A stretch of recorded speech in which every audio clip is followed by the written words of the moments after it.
What would you do if the people you trusted the most were secretly plotting to destroy everything you've built? A boss goes undercover to reconnect with his employees, but what he overhears in the shadows will leave you speechless. Their shocking betrayal, his unexpected reaction, and the fallout that changes everything. You won't believe how this story unfolds. Tell us where you're watching from. We love hearing from you. And don't forget to subscribe for more stories that will leave you speechless. The storage room was dimly lit, the faint buzz of a fluorescent light overhead punctuating the near silence. Boxes were stacked unevenly along the walls, their labels faded from years of use. Mr. Gray, the newest hire at the small but bustling retail business, worked quietly in the corner, stacking cans onto a high shelf. His hands moved mechanically, but his mind was elsewhere.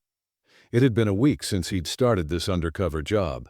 A peculiar decision for a man who owned the very business he now appeared to serve.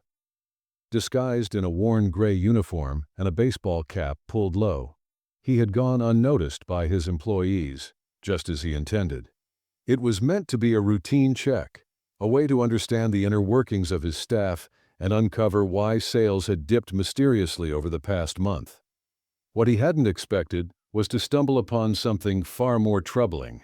The sound of footsteps interrupted the stillness, and his hand froze mid-air. He turned his head slightly, hearing the soft murmur of voices approaching from the narrow hallway. He quickly stepped back into the shadows, positioning himself behind a row of tall shelves. Through a gap between boxes, he saw two of his employees, Sarah and Mike, enter the room. Sarah's face was pale, her eyes darting nervously. Mike, taller and broader, carried an air of confidence, though there was a sharpness in his tone that made Mr. Gray's skin crawl. "You're sure this will work?" Sarah asked, her voice trembling. Mike leaned against a stack of crates, smirking. "It's foolproof. Friday night's the perfect time. The registers will be full, and the safe will have the weekend deposit. We just need you to do your part." Sarah hesitated, her hands gripping the edge of a nearby table. "I don't know, Mike. This is dangerous. What if something goes wrong?" "Nothing's going to go wrong," he snapped, his voice low but laced with irritation. "You're overthinking this. We've been planning for weeks. All you have to do is disable the cameras for an hour. That's it. Leave the rest to me and Jake." Mr. Gray's heart pounded in his chest as he processed their words. A robbery. They were planning to rob his business. The air around him felt heavier, as if the walls themselves were closing in. He clenched his fists, fighting the urge to step out and confront them, but his instincts held him back. Confrontation would only alert them to his identity. He needed to think this through. "I still don't understand why Jake's doing this," Sarah muttered. "He's got a good position here." Mike laughed under his breath. "Jake's got reasons, trust me. That guy's been overlooked too many times. He's sick of being the boss's lackey." Sarah's face twisted with unease, and she turned away from Mike. "I don't like it. I've got a kid, Mike. If this goes wrong—" "It won't," Mike interrupted, his voice firm. He stepped closer, towering over her. "You've got no choice now. You're in this as deep as we are. Don't forget that." The tension in the room was palpable, and Mr. Gray felt a surge of anger rise within him. How could they justify this? He glanced down at his trembling hands, realizing how tightly he had been gripping the edge of the shelf. A box teetered precariously above him, and before he could steady it, it toppled to the ground with a dull thud. Both Sarah and Mike froze, their heads snapping toward the sound. Mr. Gray's breath caught in his throat as he pressed himself deeper into the shadows. The room was silent, save for the faint hum of the fluorescent light. "Did you hear that?" Sarah whispered, her voice barely audible. Mike's eyes narrowed, scanning the room. "Probably a rat," he muttered, though his tone lacked conviction. "Let's go. We've said enough." Sarah didn't move right away. Her gaze lingered on the area where the noise had come from, a flicker of doubt crossing her face. But Mike tugged her arm, pulling her toward the door. They left quickly, their footsteps fading into the distance. Mr. Gray exhaled shakily, stepping out from his hiding spot. His mind raced with questions. Why were they doing this? What had driven them to such desperation? And most importantly, How could he stop them without revealing who he truly was? He stared at the fallen box at his feet, his thoughts swirling. One thing was clear. This was no longer just about understanding his business. It was about saving it from the people he had trusted the most. The storage room felt colder now, the weight of what Mr. Gray had just overheard pressing heavily on his shoulders. He moved quickly, picking up the fallen box and placing it back on the shelf, his thoughts racing. His heart hadn't stopped pounding since Sarah and Mike had left, and he knew he couldn't afford to waste a second. If their plan was set for Friday night, that gave him only 3 days to figure out what to do. He left the storage room and headed toward the break area, keeping his head low as he passed through the main floor. The faint chatter of employees and the hum of machinery filled the air, but it all felt distant. His eyes scanned the room instinctively, taking in details he hadn't noticed before. Jake stood near the counter, casually flipping through inventory sheets. His relaxed demeanor betrayed nothing of the plot brewing beneath the surface.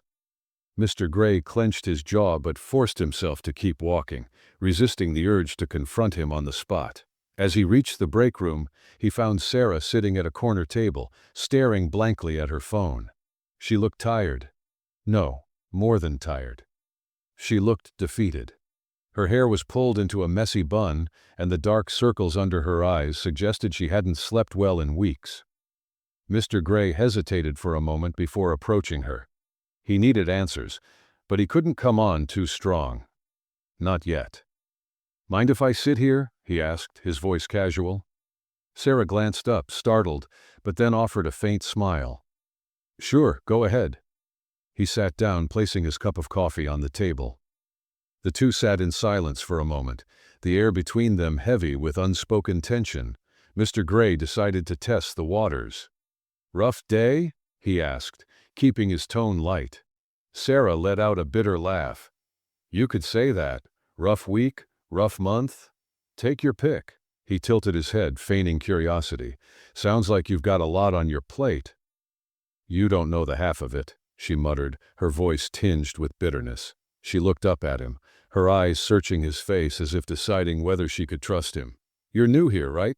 "Yeah, just started last week," he replied, leaning back in his chair. "Name's Gray." "Sarah," she said, though her voice lacked enthusiasm. "Welcome to the madhouse," he chuckled softly. "Thanks, seems like an interesting place to work." She shrugged. "It's a paycheck. That's about all it is for most of us." Her words struck him harder than he expected. It was a harsh reminder of how disconnected he had become from the people working for him. He leaned forward, resting his arms on the table. "Is it really that bad?" he asked, his tone tinged with genuine curiosity. Sarah hesitated, her fingers fidgeting with the edge of her coffee cup. "Let's just say management doesn't exactly make it easy for us. Hours get cut, bonuses disappear. Feels like we're all just waiting for the next bad news." Mr. Gray felt a pang of guilt twist in his chest. She wasn't wrong.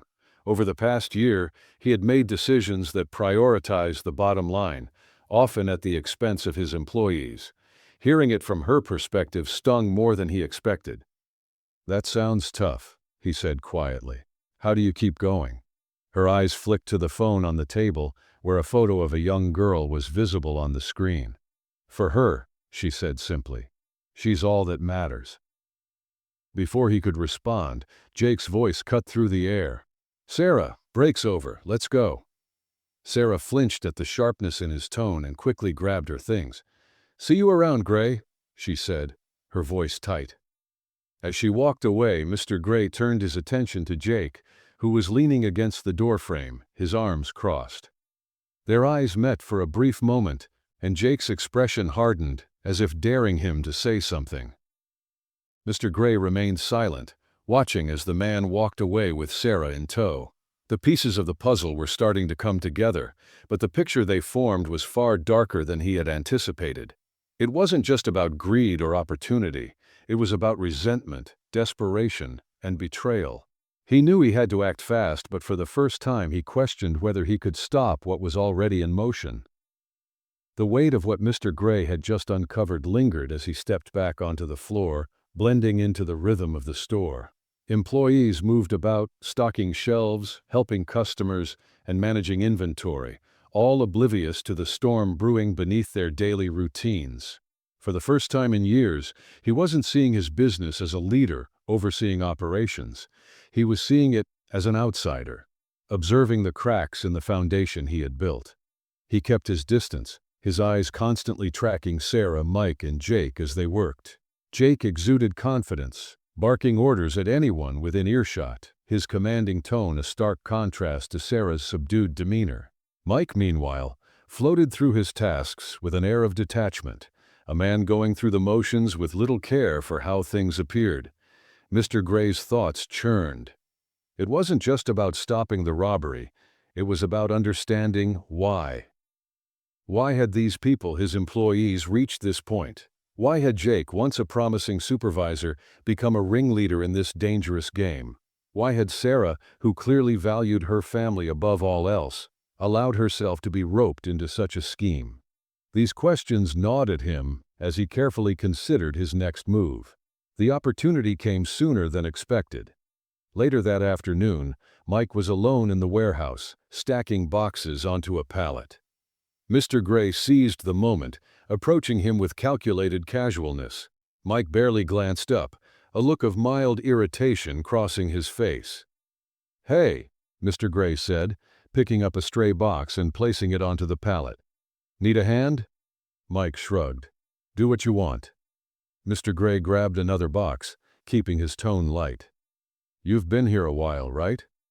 "Long enough," Mike replied curtly. "Must know the place inside out by now," Mr. Gray continued, his eyes on Mike's hands as they worked. He noted the way the younger man's fingers tapped rhythmically against the side of a box, a telltale sign of nerves. Mike stopped abruptly, narrowing his eyes. "What's with the questions?" "Just curious," Mr. Gray said with a shrug, carefully masking his intentions. "Trying to figure out the lay of the land, you know?" Mike stared at him for a moment, then shook his head. "It's a job. That's all you need to know." There was an edge to his voice, a guardedness that piqued Mr. Gray's curiosity even further. He decided to push just a little more. "Sure, but it seems like you've got a good thing going here," he said, gesturing around the warehouse. "Stable work, decent pay, better than some places I've been." Mike let out a bitter laugh. "Yeah, decent pay," he said, the sarcasm in his voice unmistakable. "If you don't mind being treated like dirt." Mr. Gray raised an eyebrow. "What do you mean?" Mike shook his head, his jaw tightening. "Forget it. You wouldn't get it." But Mr. Gray wasn't about to let it go. "Try me," he said, his voice steady but inviting. "Maybe I get it more than you think." Mike hesitated, glancing around to make sure no one else was within earshot. When he spoke again, his voice was lower, tinged with frustration. "Look, I've been here 5 years, and what do I have to show for it? Jake gets passed over for a promotion, hours get cut, and bonuses disappear. Meanwhile, the boss—" He stopped, catching himself, and gave Mr. Gray a wary look. Mr. Gray felt his chest tighten, but kept his expression neutral. "The boss, what?" Mike exhaled sharply, shaking his head. "Never mind, forget I said anything." He picked up another box, effectively ending the conversation. But the damage had been done. Mr. Gray's suspicions were now confirmed. This wasn't just about money, it was about something deeper: resentment, anger, a sense of betrayal that had festered and spread like a poison through his workforce. As he left the warehouse, Mr. Gray felt the weight of his own decisions bearing down on him. He had always prided himself on running a tight ship, making tough calls for the greater good of the business.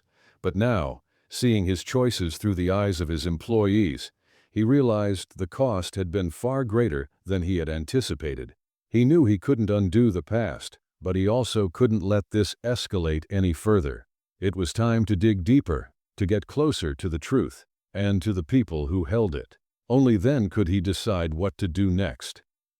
The evening shift brought a different energy to the store. The usual hustle of the day softened into a quieter rhythm, the employees' chatter growing sporadic as the hours dragged on. Mr. Gray, now blending seamlessly into the routine, busied himself restocking shelves, all the while keeping his ears open for anything out of the ordinary. As the clock edged toward closing time, he spotted Jake in the break room, seated at the far corner table, with his legs stretched out and his phone in hand. Jake looked up briefly, locking eyes with Mr. Gray before smirking and returning to his screen. The smug expression unsettled him, but Mr. Gray forced himself to remain composed. If Jake suspected anything, he didn't show it. Mr. Gray grabbed a cup of coffee and took the seat opposite Jake, keeping his demeanor casual. "Slow night," he commented, taking a sip. Jake didn't look up. "Yeah, happens." "You've been here a while, right?" Mr. Gray asked, echoing his earlier tactic with Mike. Jake finally set his phone down, his sharp gaze cutting across the table. "Why? You writing a book or something?" "Just trying to get to know the crew," Mr. Gray replied with a shrug. "You seem like you've got this place figured out." Jake's lips twitched into a faint smirk. "You could say that." Mr. Gray leaned back in his chair, studying the man before him. Jake was confident, but there was an undercurrent of bitterness in his tone that Mr. Gray recognized now. It wasn't the confidence of someone content with his position. It was the swagger of a man who felt he'd been wronged and was determined to reclaim control. "You must have seen a lot of changes," Mr. Gray probed carefully. "Good ones, bad ones." Jake's smirk faded, his expression hardening. "Plenty of both," he said flatly. "More bad than good lately, if you ask me." "Yeah? Like what?" Mr. Gray asked, feigning curiosity. Jake's eyes narrowed slightly as if weighing how much to share. After a moment, he leaned forward, resting his elbows on the table. "Let me guess. You're one of those guys who thinks hard work gets rewarded, right?" Mr. Gray raised an eyebrow. "Isn't that how it's supposed to work?" Jake let out a bitter laugh, shaking his head. "That's the fairy tale they sell you. Reality's different. Doesn't matter how hard you work. If you're not in the right circle, you're just a pawn." His words hung in the air, heavy with resentment. Mr. Gray felt a pang of guilt, but pressed on. "Sounds like you've got a story there." Jake leaned back, crossing his arms. "Maybe I do. Or maybe I'm just tired of watching this place squeeze every drop out of people and toss them aside when they're no longer useful." Mr. Gray's stomach churned, but he kept his face neutral.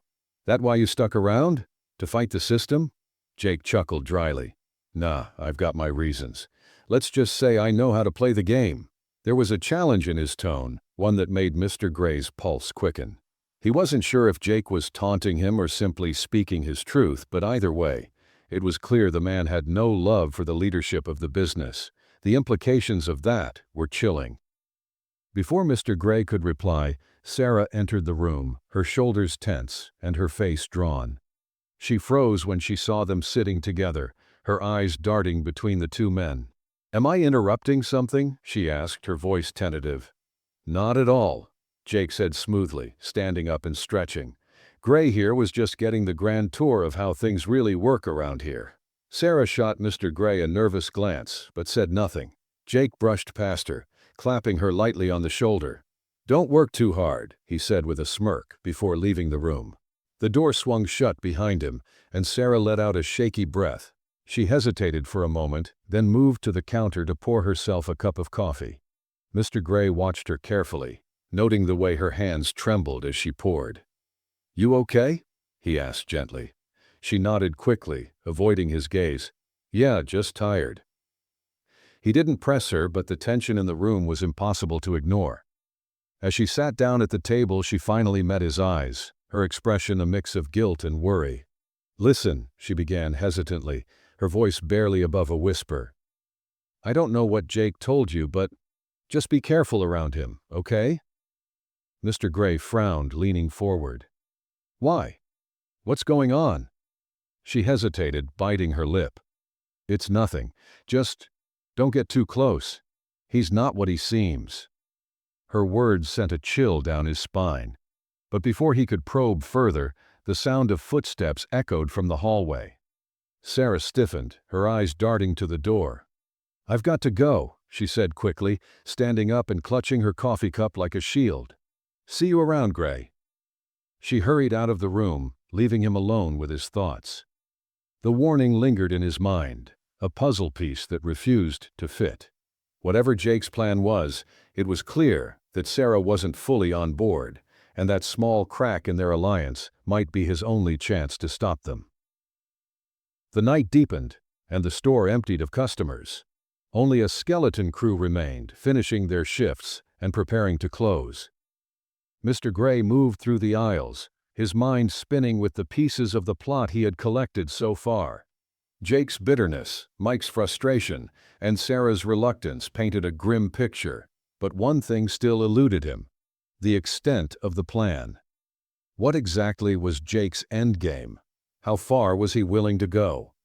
As he passed the employee lockers near the back of the store, he heard low voices drifting from the break room again. The door was slightly ajar, and the fluorescent light spilled into the dim hallway. He approached cautiously, staying close to the wall as he strained to catch the conversation inside. "You're sure he doesn't suspect anything?" Jake's voice was sharp, tinged with impatience. "Relax," Mike replied. "The guy's clueless. New hire, remember? He's probably too busy figuring out where the stockroom is to notice anything." Jake grunted. "Good. The last thing we need is some rookie screwing things up." Mr. Gray's stomach tightened. They were talking about him. He held his breath, pressing himself against the wall, willing them not to notice the faint shadow his presence cast in the hallway. "What about Sarah?" Mike asked, his voice dropping slightly. "She's been acting weird. You think she's gonna bail?" "She won't," Jake replied, his tone confident. "She knows what's at stake. And if she tries, I'll make sure she remembers why she's here." There was a pause, and then the sound of a chair scraping against the floor. Mr. Gray tensed as the voices grew louder, closer to the door. "She'll fall in line," Jake said, his voice firm. "They all will. Just stick to the plan, and by this time Friday, we'll be done with this place for good." The door creaked open, and Mr. Gray quickly moved back, stepping into the shadows of the nearby storage area. He watched as Jake and Mike exited the break room, their expressions unreadable, but their body language tense. They walked down the hall, their voices fading as they headed toward the loading dock. Once they were out of sight, Mr. Gray exhaled slowly, his mind racing. The plan wasn't just about stealing cash or inventory, it was about leaving. Jake's words, "done with this place for good," hinted at something bigger, something final. He needed more information, and fast. He returned to the floor where Sarah was stacking items onto a display near the front of the store. She glanced up as he approached, her expression wary. He could see the weight of her inner conflict in her eyes, the flicker of guilt and fear that she was trying so hard to hide. "Hey," he said quietly, stepping beside her. "Need some help?" She hesitated, then nodded. "Sure." They worked in silence for a few minutes, but Mr. Gray could feel her unease. Finally he spoke, his voice low and steady. "I heard Jake and Mike talking earlier." Her hands froze mid-motion, and she turned to him, her face pale. "What did they say?" "Enough to know something's not right," he replied. "Sarah, you don't have to do this. Whatever it is, it's not worth it." Her eyes filled with panic, and she shook her head. "You don't understand." "Then help me understand," he urged. "Why are you going along with this? What's Jake holding over you?" She swallowed hard, glancing around to make sure no one else was nearby. "It's not that simple," she whispered. "Jake, he knows things about me. Things that could ruin my life." Mr. Gray frowned. "Like what?" She hesitated, then looked away, her voice barely audible. "When I first started here, I made a mistake. I took money from the register. It was stupid and desperate, and I paid it back before anyone noticed. But Jake found out. He's been holding it over me ever since." The revelation hit Mr. Gray like a punch to the gut. It explained so much. The fear in her eyes, the way she avoided confrontation, her reluctance to participate in the plan. She wasn't a willing accomplice. She was a pawn in Jake's game. "You don't have to let him control you," he said firmly. "There's always another way." Tears welled up in her eyes, but she shook her head. "You don't get it. If I don't go along with this, he'll make sure everyone knows. I'll lose my job, my reputation, everything. Mr. Gray's heart ached at the desperation in her voice. He wanted to tell her the truth, to reveal his identity and assure her that she wouldn't lose her job. But he knew it wasn't the right time. She wouldn't trust him, not yet. "Just think about it," he said softly. "There's still time to make this right." Sarah didn't respond. She simply nodded and returned to her work, her movements robotic and mechanical. As Mr. Gray walked away, he felt the weight of her burden settle on his own shoulders.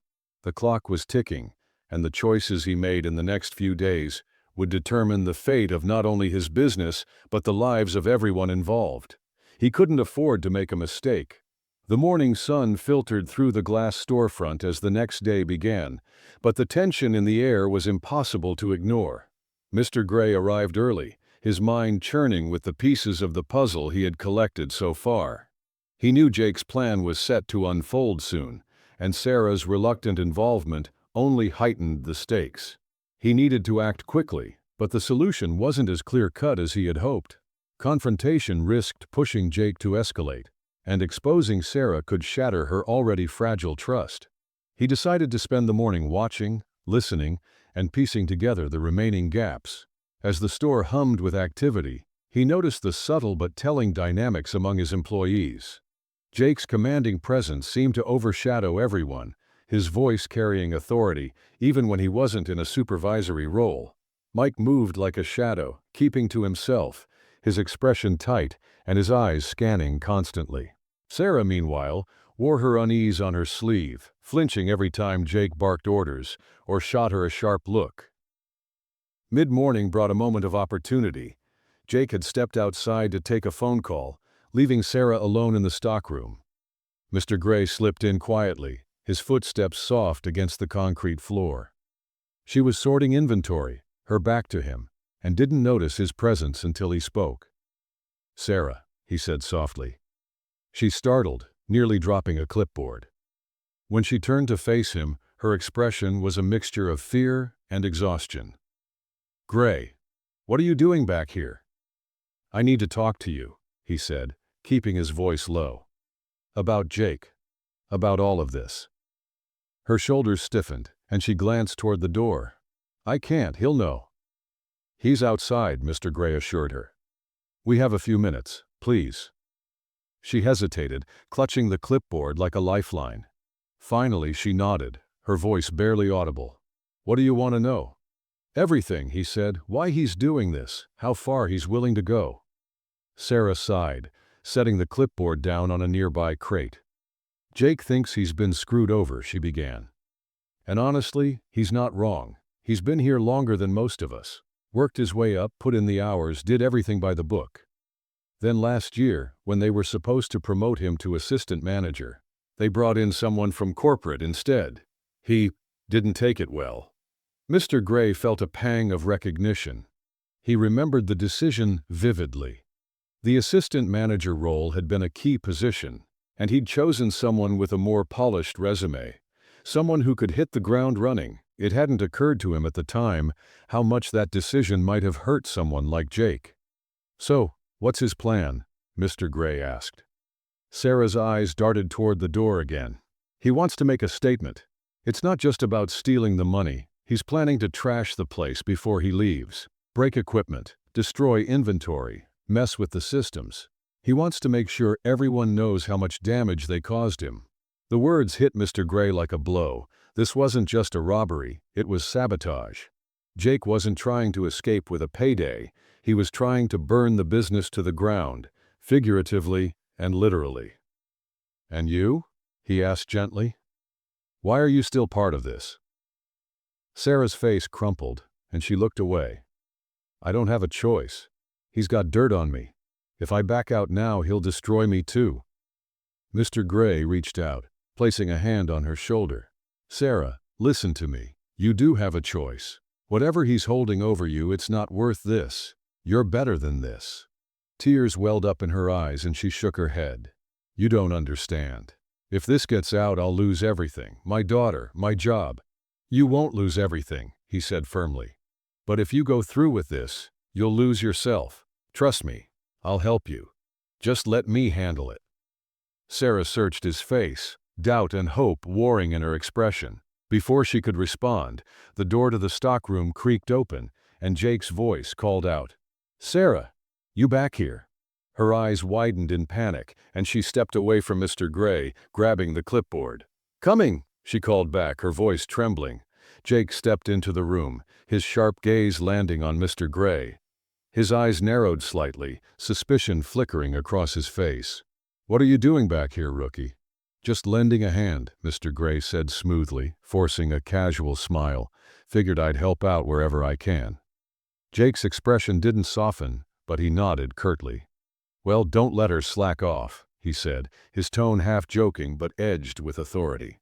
As Jake turned and left the room, Mr. Gray exchanged a quick glance with Sarah. Her fear was palpable, but there was a flicker of something else. Maybe trust, maybe desperation. The clock was ticking, and the stakes had never been higher. Mr. Gray knew he was walking a fine line, but he also knew one thing for certain. He wasn't going to let Jake destroy everything he had worked for, or drag Sarah down with him. The rest of the day unfolded like a taut wire, every interaction and movement charged with tension. Mr. Gray watched his employees closely, their routines now laced with subtle but telling signs of the brewing plan. Jake's confidence seemed to grow with every passing hour, his smirks sharper, his commands bolder. Sarah, on the other hand, looked increasingly frazzled, her hands trembling as she rang up customers or stacked shelves. Mike remained quiet and detached, a shadow flitting through the store, avoiding prolonged interactions with anyone. That evening, as the store prepared to close, Mr. Gray lingered near the security office. The room was small, lined with monitors displaying the various camera feeds from around the store. He had a plan, but it hinged on understanding exactly how the conspirators intended to disable the cameras. He'd already overheard Mike mentioning it in passing, but the specifics were still unclear. The opportunity presented itself when Mike wandered into the office, glancing around to make sure no one was nearby. Mr. Gray ducked behind a shelf, peering through a narrow gap as Mike pulled out a key and unlocked the cabinet housing the security system's main controls. Mike's movements were swift and practiced, his fingers deftly pressing buttons and flipping switches.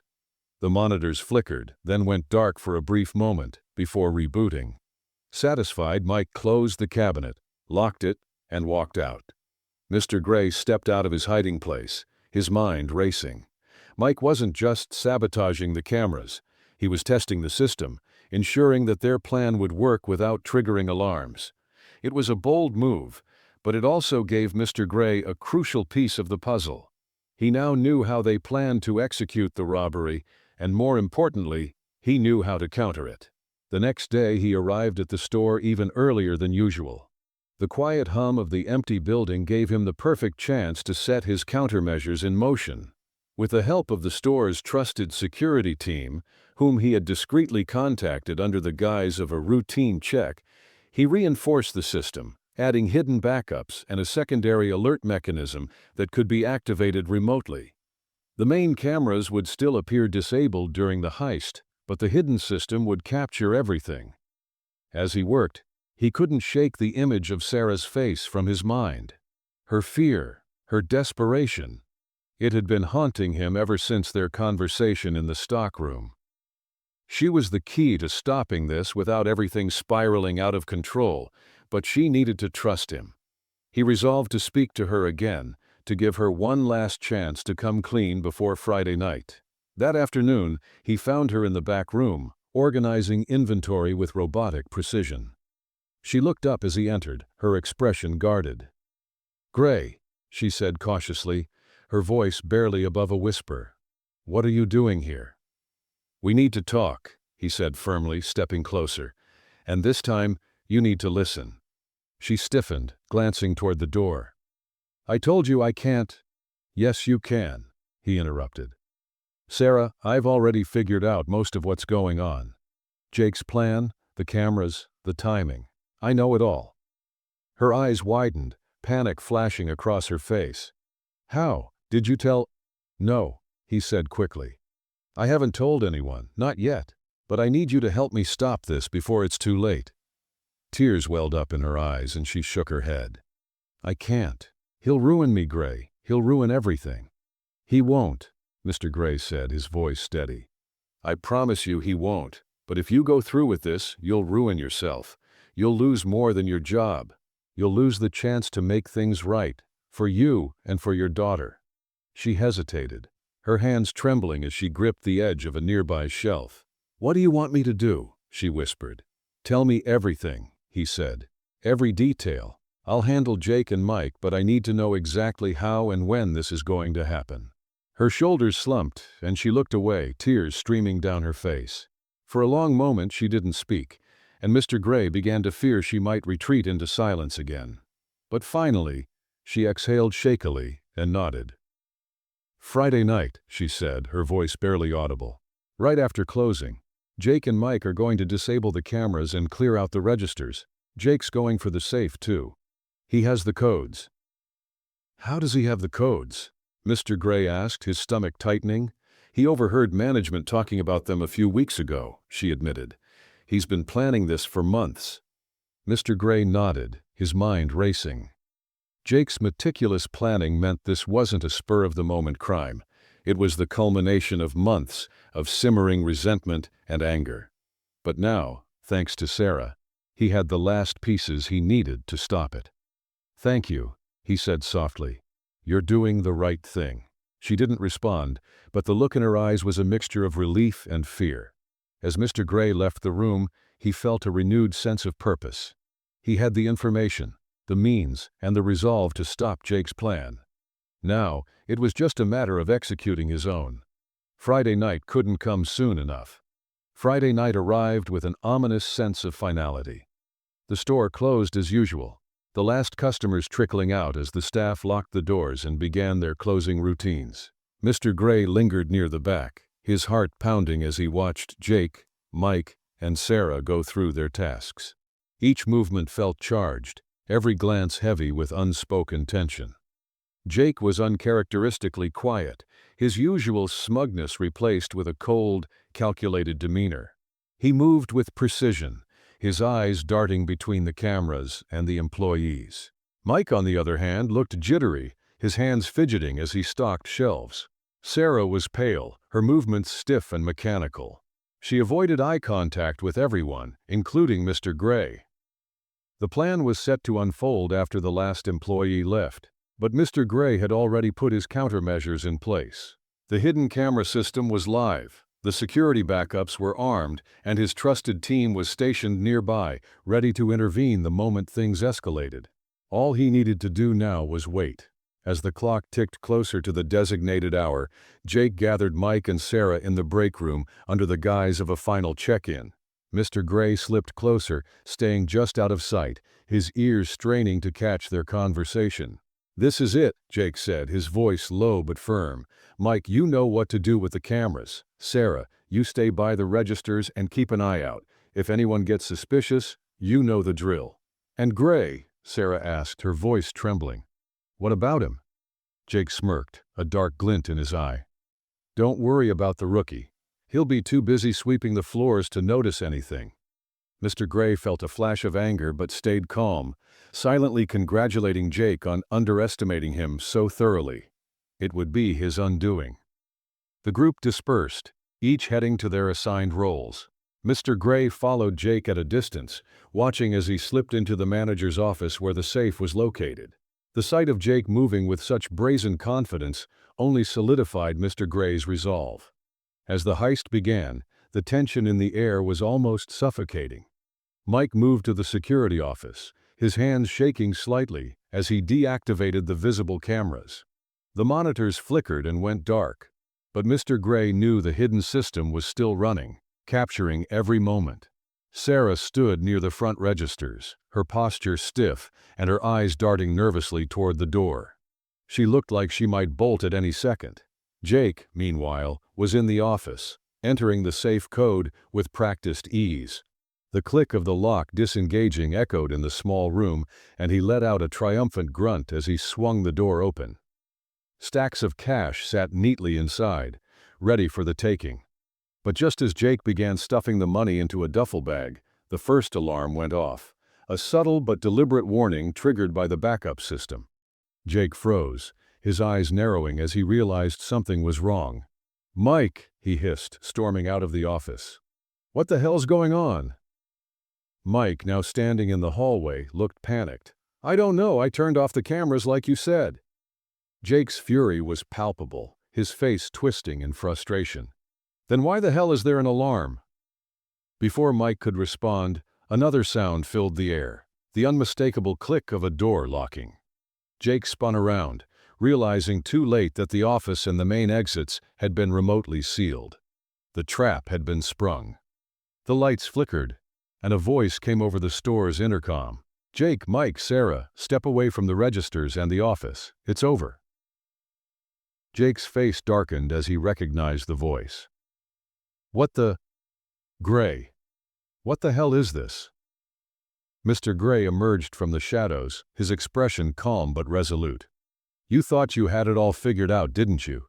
he said, his voice steady. "But you underestimated me. And now, it's over." Jake's hands clenched into fists, his eyes darting around as if searching for a way out. "You think you're so smart, don't you? You don't know what you're dealing with." "I know enough," Mr. Gray replied. "Enough to stop you from destroying this place and dragging everyone else down with you." Behind Jake, Sarah stood frozen, tears streaming down her face. Mike looked like he wanted to disappear entirely, his earlier bravado completely shattered. Jake, however, wasn't ready to give up. "You think you can stop me?" Jake growled, stepping closer.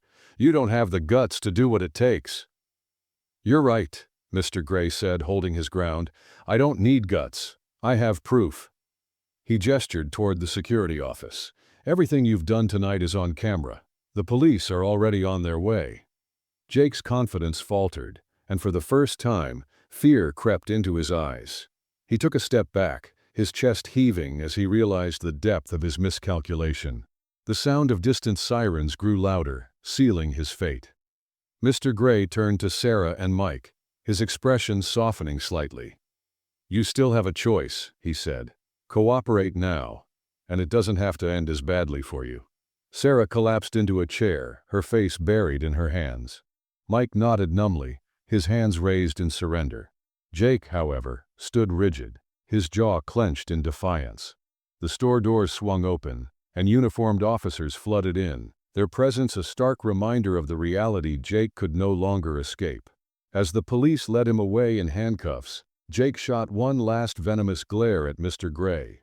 "You'll regret this," he spat. "You'll see." Mr. Gray didn't respond. He simply watched as Jake was escorted out, the weight of the night finally settling on his shoulders. It wasn't over yet, but he had taken the first step toward reclaiming his business, and perhaps himself. The police presence lingered long after Jake, Mike, and Sarah were taken into custody.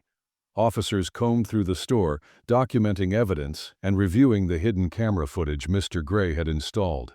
The once familiar space felt alien now, the sterile lights reflecting off the badges and gear of the officers as they moved methodically through the aisles. Mr. Gray stood by the office, his arms crossed as he watched the events unfold.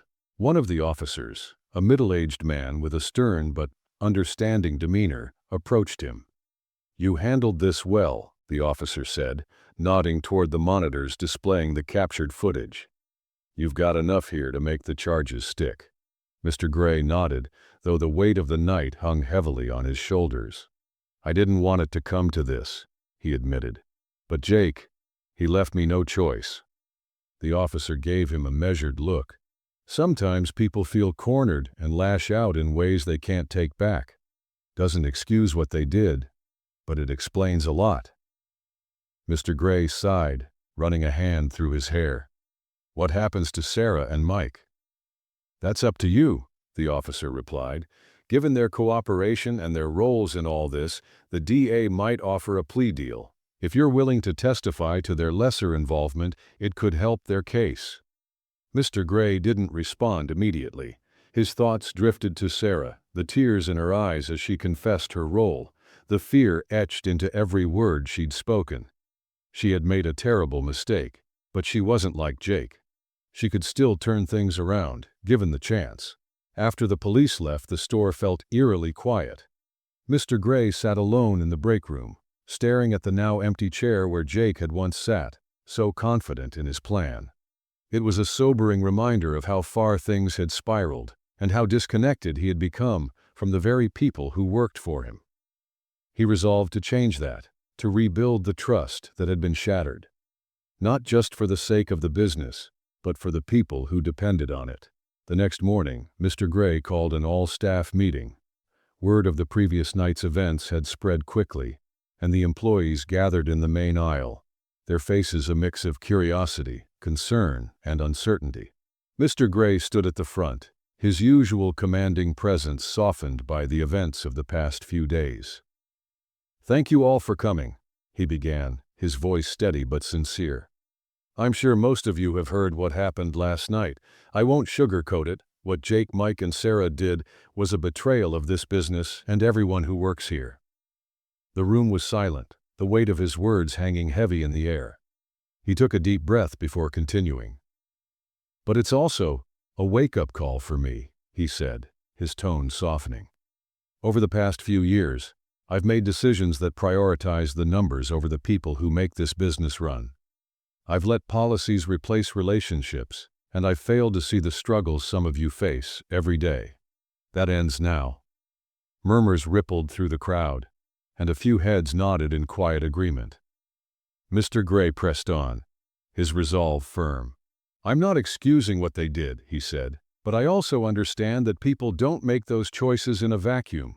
Starting today, we're going to make some changes. Wages, schedules, benefits.